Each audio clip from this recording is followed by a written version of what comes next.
we're really excited that you are all here. And as you all know, it's 50 years of marriage, but 58 years of knowing each other. He tells you all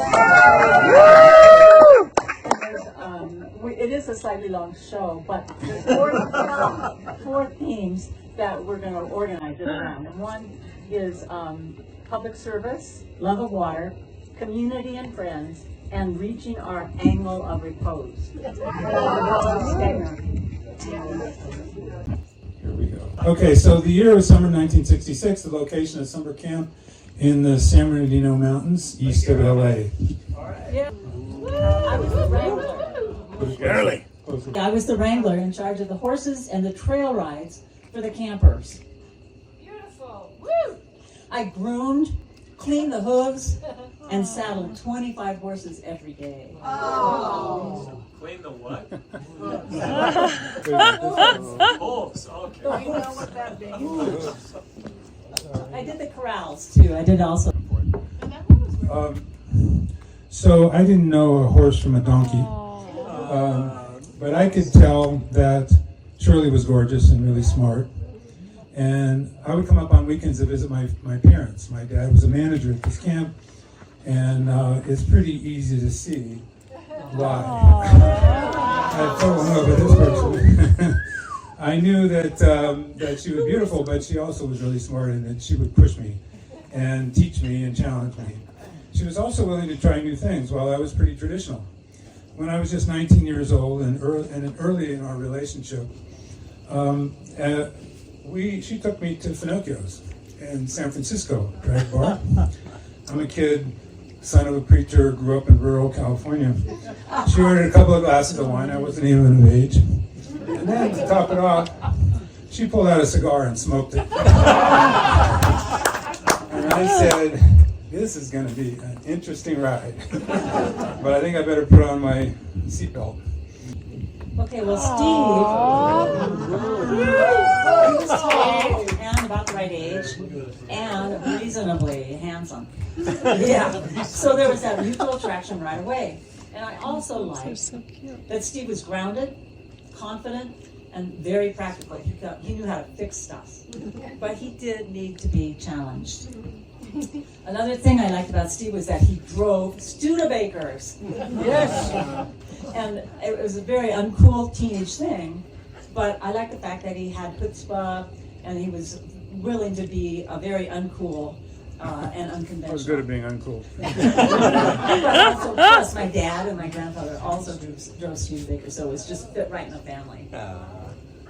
But we were very different people from very different backgrounds, so it was not entirely clear why this would turn into a 58-year relationship.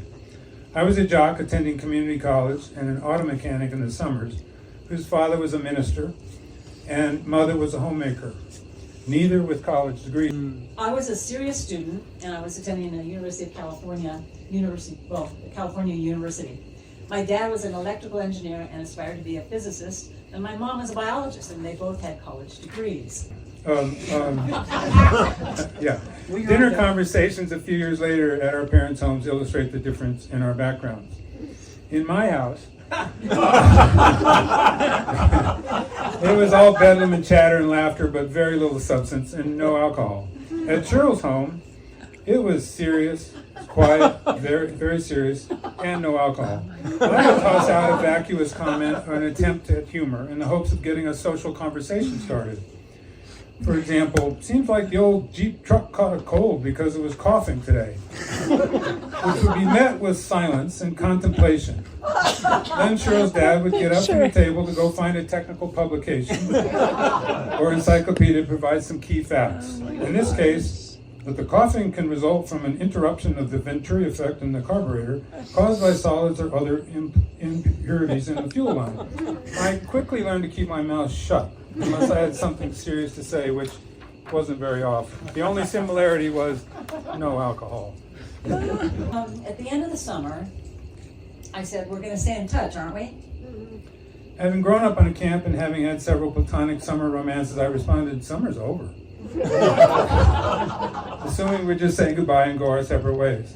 When I spotted a tear in Shirl's eye, I thought, oh oh my God, she actually likes me.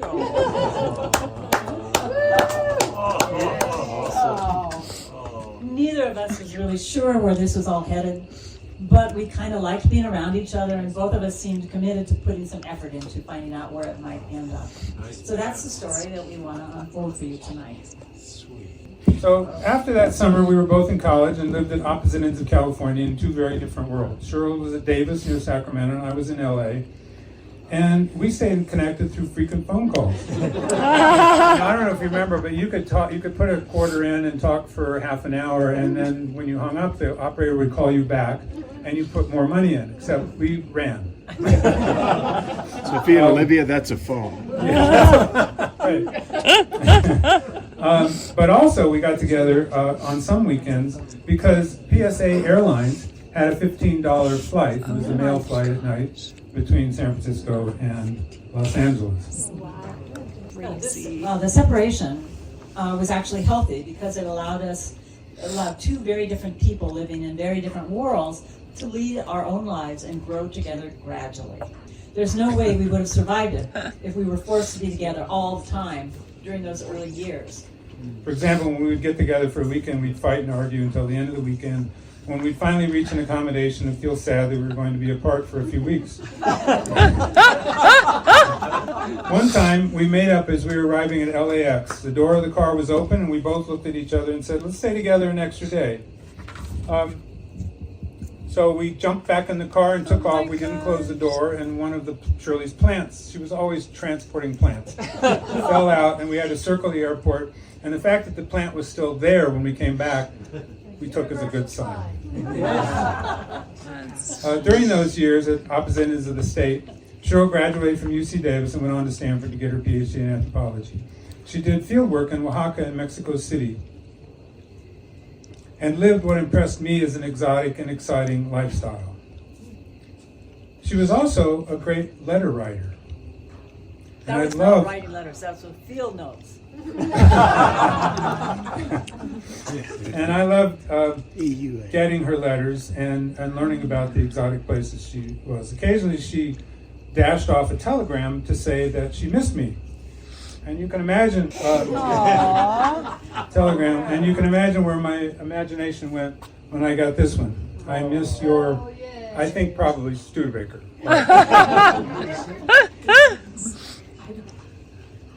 Well, Steve, on the other hand, got a full scholarship. Can you believe this? Got a full scholarship to play football at USC and was part of a national championship team in 1967. He also played rugby. Oh my God. A much less serious and fun game during the football off-season. I attended his games when I could, but was more interested in the cultural and ritualistic aspects of football than in who lost or who won. So Steve joined the fraternity briefly, just long enough to learn some Animal House skills. But the gradual closing of that gap between us sort of began during this period. Oh my gosh. I was in the middle it of seems. playing a sport at the highest collegiate level, though not always with the best tackling technique. But I had to respond to Shirl's constant questioning about it all. I could either ignore her, or I had to wrestle with those questions, and that's what I did. I respected Shirl's intellect and took her questions seriously, which meant I could no longer blindly move in the direction I'd been moving in. After my eligibility was up, I began to question the institution of sport for its dehumanizing and exploitive tendencies as reflected in this LA Free Press article. I respected the discipline and the hard work that Steve was putting out as an athlete, but I couldn't overlook all the food taboos of the training table, the ritual behavior of the coaches in particular, and the rules about sex before games that dominated this sport. There wasn't any of it, by the way. I wrote a paper on college football as an initiation rite into manhood, and it was noting the similarities with West African bush camps. Oh my gosh. Integrated camps that served the same purposes. Okay, you know what I'm talking about. This was real. Writing about it was a way for me to connect the dots and make sense of it. and while deepening my affection and respect for Steve. So, I gotta read this quote. You don't have to. Let us consider what we Americans think a harmless athletic contest, when closely inspected through the truth lens of anthropology. It is a stealthy type of ritual behavior escaped from primitive camps. I thought I was just playing a sport. I mean, it's amazing we lasted 6 months, let alone. Oh my gosh. After nearly 4 years of living apart in different worlds, I decided to focus my dissertation fieldwork on urban Indians and LA, and, as importantly, to join Steve, who is now working on his PhD in the sociology of aging at USC. LA had one of the biggest pan-tribal communities in the US, and I got a job at the LA Indian Center. So this was a significant commitment to our relationship, and it meant that we'd finally be living together in the same city. After a brief stint living in downtown LA, we moved to bohemian Venice Beach with all of its colorful characters. Oh my gosh. Yeah. Is that you, Shirl? No, it's not. But it's a wannabe starlet.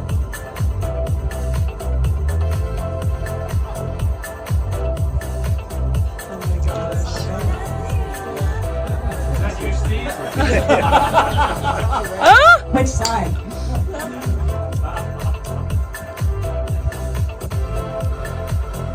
Oh my goodness. We loved the high tolerance for diversity that Venice offered. And we had lots of unconventional artistic friends who we enjoyed bringing together in a relaxed, free-flowing environment. Our doors were always open, and people would show up anytime, day or night. And most of them we knew.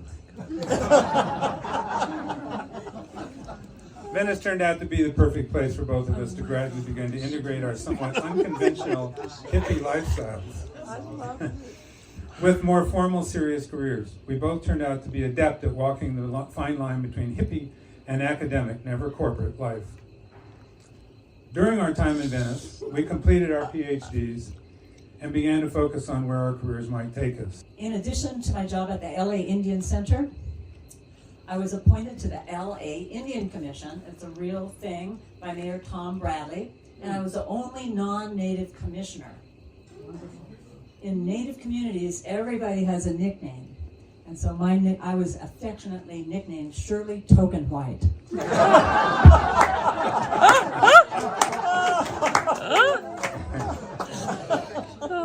In the early 1970s, I met Maggie Kuhn, the founder of the Grey Panthers, at an event at USC. That was the beginning of a 20-year friendship. And as importantly, an awareness that political activism was more my calling than the academic life. Finally. No kidding. So, in 1974, we faced some relationship challenges and agreed to engage in couples therapy. Perhaps these comical captions written by a friend hinted at some of our challenges. On the left, I'm saying, this guy's got a mind like a chicken. Every morning he wakes up to a new world.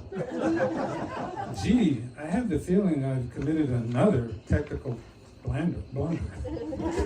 To deal with some issues, we signed on for an intensive therapy program led by a couple in psychology at USC, one of whom was writing his dissertation on the topic of in vivo conjoint therapy, which is a fancy term for home-based therapy.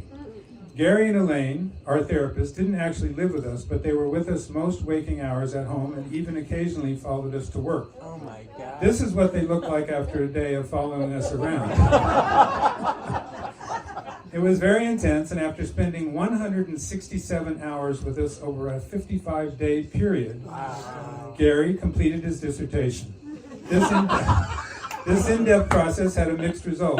Gary and Elaine broke up, and 2 weeks later we got married. I'm pretty sure that approach has not been tried since. In fact, if you do a Google search, there is one thing that comes up, Gary's dissertation, 50 years later.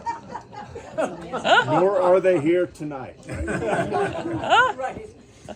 So we got married in the LA County Courthouse by a municipal judge, brought on by pressure from my dad. And so we want to give you the backstory. We've been living happily together for several years when Shirl's mom visited and realized that we were living in sin. She now had guilty knowledge and wanted us to fess up to Shirl's dad, clear the air, be honest and open. That didn't really work out the way we had planned. Shirl's dad threw us out of the house and banned us from having any contact with the family. It was the 70s. It was pretty radical at the time. So we engaged in a 1.5 year letter writing campaign where my dad numbered each paragraph of our letters and responded in kind. And we argued our love for one another had already lasted 8 years and was more important than any institution. But he stood firm. And finally we realized that we'd have to get married to keep peace in the family. So as a compromise with Shirl's dad, that's how we ended up at the LA County Courthouse. The judge married 20 couples during his lunch hour.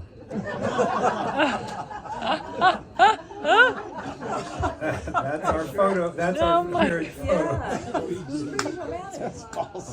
Shirl? Afterwards, we went to Olvera Street for coffee. Yes.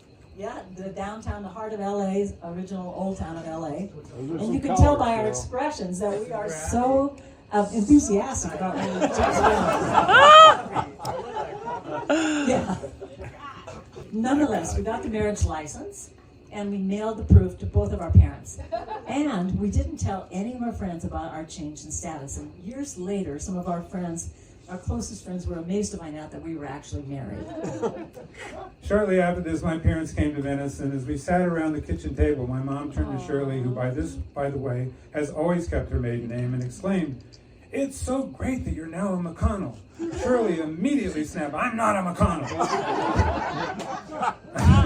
So all the goodwill we built up with my parents, who were quite traditional and religious, suddenly was up in the air. Fortunately, they liked Shirl, so their upset didn't last very long. So what's remarkable about this is it's lasted 58 years. No reception or anything to celebrate it when we did it, and now we're finally celebrating it. Bravo. Yeah. Okay, everybody, we're more than halfway through, so you can do an app break if you'd like. Oh my gosh. So the biggest part of our lives together, exactly 40 of the 58 years, it was spent in D.C. It was a rich and exciting time that centered around our careers. There were so many things we could tell you about, but there isn't time. So we're going to summarize our time in the nation's capital around the 4 key themes mentioned at the beginning.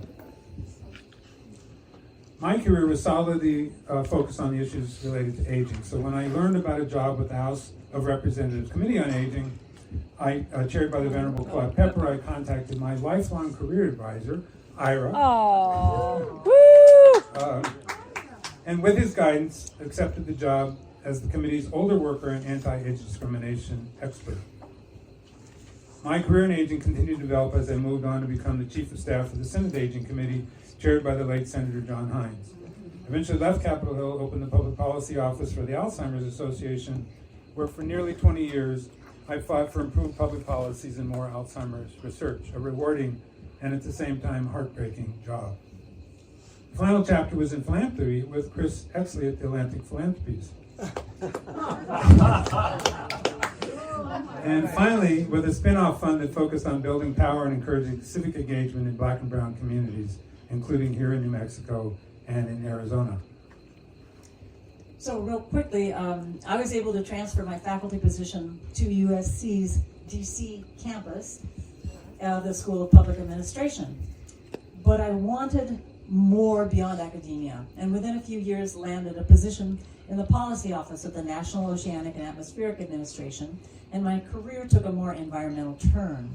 I worked for the National Sea Grant Program for 15 years, lobstering on Penobscot Bay, and headed up the marine extension and outreach to fishing communities and leading their social science program. So following Steve's example, I became downwardly mobile and I went to work for Congress. And I wanted to get closer to policy making. I signed on with Hawaii's Senator Akaka and worked on energy, natural resources, and climate change. He also chaired the National Parks Subcommittee, which gave me an opportunity to contribute to improving our national parks. It's also allowed me to do research on ethnographic resources related to national parks, including, from the far left, subsistence fishing along the Potomac and Anacostia in DC, the cultural significance of the Tarn in Acadia's National Park, and the last study, which you've all heard me talking about for the last 5 years, is significant places with ethnic and affinity groups in Rock Creek Park, which is right in the center of DC. And that's going to be finished September 30th, I promise. Our love of water was central to our lives in Venice, so we wanted to replicate that in DC. It was 3 hours to the Delaware beaches, so we quickly discovered the Chesapeake Bay, just 45 minutes away, where we learned to sail with our neighbor Ken Wrinkle and spent many summer weekends on the bay being careful not to get tangled in the crab pots. We also sailed in the British Virgin Islands and the Eastern Caribbean and Greek islands with our friends Larry and Cornelia, who are here tonight. Because of my connection to NOAA, we both decided to get scuba diving certifications. And I don't think I would have made it without Steve's encouragement. I would not have survived the certification process. I had an unusual problem. He helped me overcome my buoyancy problems, which earned me the title of the amazing floating woman. She had three wetsuits on. While he supported my on-the-ground photography, I supported his underwater photography, and he's a superb, he has superb buoyancy and underwater pictures. So we're showing a few of them here. Barracuda, Akuda. So we've sustained our love of water by frequent trips to the Caribbean, and we both love to escape there to warm up during the chilly winters here in Santa Fe. While we were in DC, I want to mention WAPA, the Washington Association of Professional Anthropologists. It was an important professional base for my applied anthro interests, but also a source of enduring friendships for both Steve and me. And this picture of the past presidents of WAPA, we have Bob Wolf. Yay! I want you to notice the very cool technique here. Whoa! And we have John Mason. No. And of course, we have me. Yeah. So, this is while living on Capitol Hill, we found lots of excuses to have a party, including an annual Cinco de Mayo party, the first in the DC area, with our friends Bob and Debbie, which attracted many of our anthropology friends who appreciated both the cultural significance of the holiday and the virtues of cerveza and tequila. Whoa! We lived on Capitol Hill in the same block for our entire 40 years. And we developed close friendships with neighbors with whom we shared semi-annual yard sales, block parties, crab fests, and lots of casual friendships. That's a big reason why we're so happy that Amy and Mark agreed to buy our house, which meant it remained in good hands, and many of the friendships we'd established would be enjoyed by them. Thank you, Amy and Mark. Yes. We're getting near the end. DC took on the characteristics of a partnership with clear divisions of labor that allowed each of us to flourish in our chosen fields while solidifying our friendship and support for one another. I love that Shirl was not only supportive of my career, but never complained about my working long hours or being gone much of the time commuting to Chicago, where the Alzheimer's Association was headquartered, or to New York City for my work with Atlantic Philanthropies. For 3 years, I spent all weekdays in New York City for Atlantic, and we joked that if I showed up at home on a Wednesday night, she'd probably call the police because an intruder had entered the house. She did love going to the Alzheimer's galas, which allowed close and enduring friendships with celebrities like Shelley Fabares and David Hyde Pierce, and rubbing shoulders at such events with Michael Douglas and Sting. One of the things that I love about Steve is that he embraces the kinds of things I love to do, like photography. He was right there helping me prepare and stage 3 different photographic exhibits in DC, Orchid Series, Intimate Streams. Joy. Yeah, Joy. And the third one was on Cuba. And these were joint efforts, and he even prepared a video slideshow of my shows. But before you start the slideshow, I just want to say some of you came to these exhibits and actually bought my images, and thank you so much. It means so much. So, okay. You almost broke even, didn't you?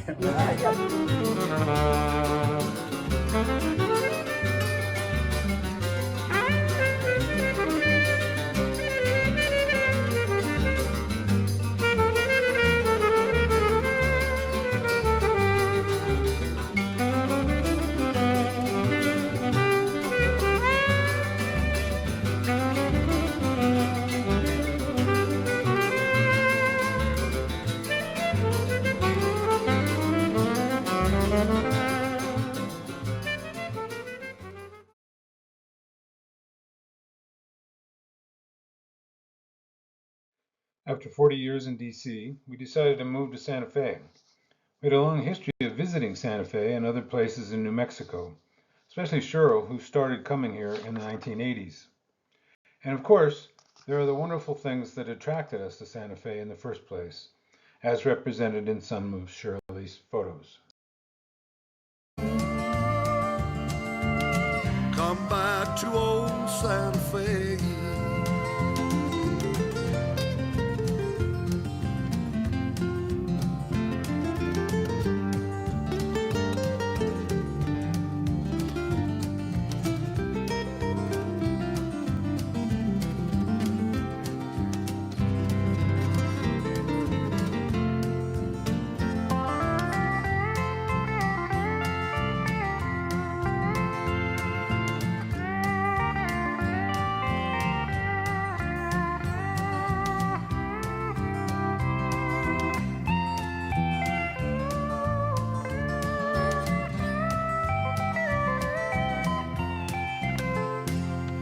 Now the snow falls soft on the plaza in the stillness before break of dawn. We also love the accessibility of our elected representatives and the fun of being involved in local and state politics with several of you who are here this evening. After 15 or so years of visiting Santa Fe and enjoying our casita on the west side of town with Laura and Aline, we decided it would be our permanent residence, when we were both ready to relocate from DC. So in 2016, we purchased 539 Hillside, where we are tonight, and moved here full-time in the summer of 2020, just as the pandemic was cranking up to full steam. We thought we were buying a house, but we ended up gaining a community, thanks to the welcoming arms of Ron and Jay.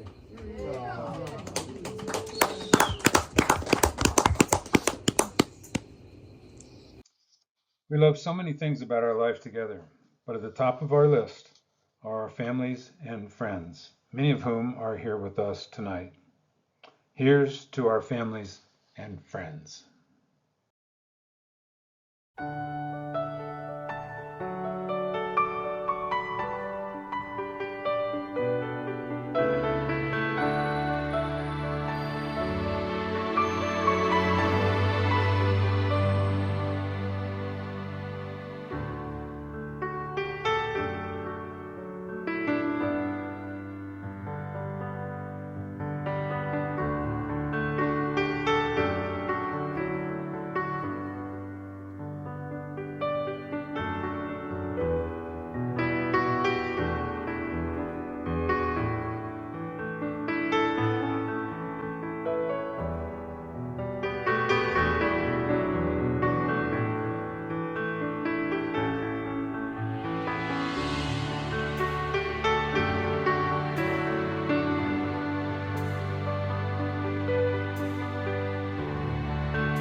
her story. Was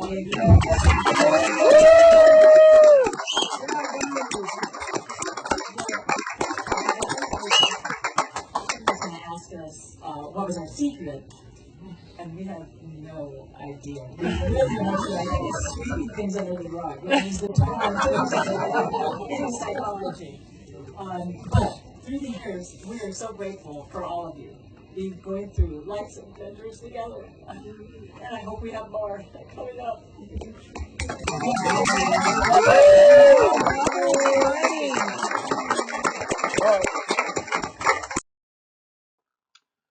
Perhaps there's one more thing that may have helped us along throughout the years.